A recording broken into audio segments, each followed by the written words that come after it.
then quickly covered her nose. "Chike, is this really you?" He nodded slowly, dragging in a deep breath. "They deported me," he whispered. "I have nothing left." 3 weeks before that incident, Chike had been living comfortably in Germany. He owned a decent logistics company, drove a clean Benz, and sent home money regularly to Ada and his aging parents.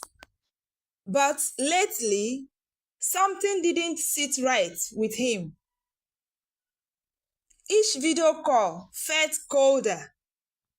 Ada was always too tired or too busy to talk, and his parents often avoided his questions.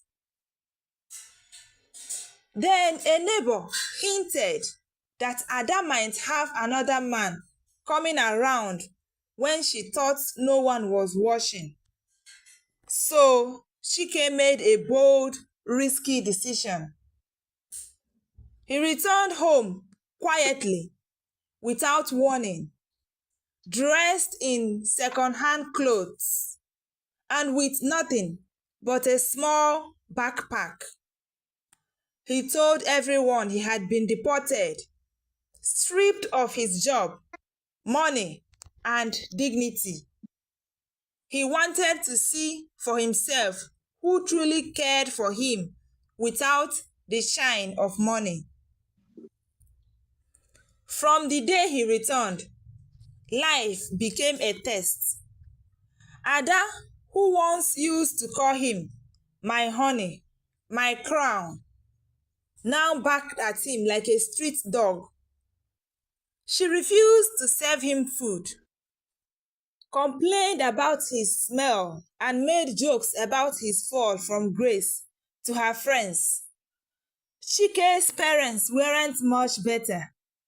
They whispered behind closed doors, talked about selling the family land to get rid of him, and blamed him for bringing shame to their name. Only one person treated him like a human: his younger sister, Amara. She gave him food, washed his clothes, and encouraged him not to give up. "Even if the world turns its back, I won't," she told him one evening as they shared a bowl of garri and groundnuts. After 1 month of living like a beggar in his own home, Chike had seen enough. One sunny Saturday, he asked Amara to help him organize a small family meeting. Everyone had gathered in the living room, expecting to hear another pitiful story. Chike walked out, this time in a crisp white kaftan, clean shoes, and holding the keys to a brand new SUV parked outside the gate. Mouths dropped. Ada nearly fainted. "I was never deported," Chike said, his voice calm but firm. "I came home to test your love, your loyalty, and now I know." He turned to Amara, tears in her eyes. "You are the only one who passed the test." Chike stood tall, his clean kaftan swaying gently in the breeze. The silence was so thick it could slice through stone. Ada's hands trembled as she clutched the edge of her wrapper. Chike turned his gaze to her, long, hard, and empty. "You mocked me when I had nothing, laughed with your friends behind my back, starved me in my own house. Tell me, Ada, what part of your vows allowed for that?" Ada dropped to her knees, tears pouring freely now. I thought it was real.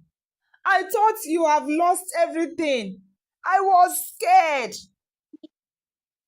You were scared? Chike scoffed. No, you were exposed. And so were all of you, my parents included. He turned to his mother, who had gone pale. You told Papa we should sell the land and build a small shop so you wouldn't have to feed me anymore. You called me a disgrace. Your own son. Chike, my son, please. His mother began, sharing tears, reaching out. No, he cut in sharply. If not for Amara, I would have slept hungry. You all failed.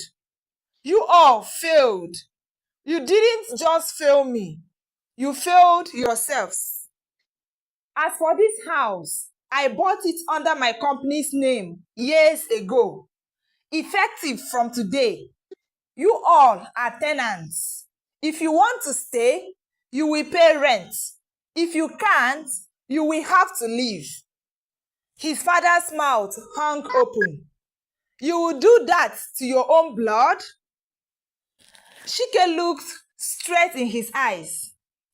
I gave you the chance to be family when I had nothing. You gave me nothing in return. Ada was still kneeling, begging, please forgive me. I was just afraid. I thought I was losing everything. Chike shook his head slowly. No, Ada, you lost everything the moment you chose comfort over love. He turned, walked to his SUV, and opened the door. Amara followed him, still stunned. As the car engine roared to life, Chike looked into the rearview mirror. Give this video a big thumbs up and share this video to your family and friends. See you in my next one. Bye-bye. They all stared at him like he was a ghost. His clothes were tattered, shoes barely holding together, and a faint smell of airport sweat hung on him. His wife, Ada, stepped back in shock, then quickly covered her nose. Chike, is this really you? He nodded slowly, dragging in a deep breath. This is Ifijide's Folktales. Please subscribe to this channel, give this video a big thumbs up, and share this video to your family and friends. See you in my next one. Bye-bye. They all stared at him like